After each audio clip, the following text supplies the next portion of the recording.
માનવભક્ષી દીપડાએ 4 વર્ષની ખેલતી કૂદતી માનવ જિંદગી નાની એવી દીકરીનો ભોગ લીધો।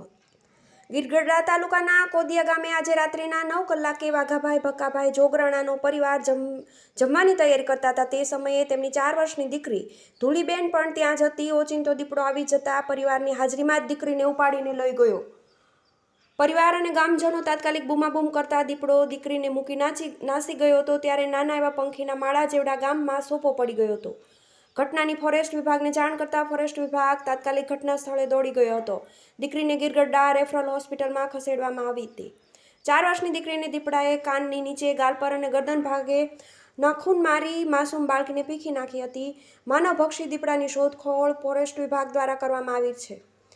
માનવભક્ષી દીપડાએ માસૂમ બાળકીનો ભોગ લીધો। ગીરગઢડા રેફરલ હોસ્પિટલના હાજર ડોક્ટરોએ અજય ઝીંઝાલાએ દીકરીને મૃતક જાહેર કરેલ। નાના એવા ગામ કોદિયામાં શોકનું મોજું ફરી વળ્યું હતું। Manu Quad, Gir Gadhada, TV18 news.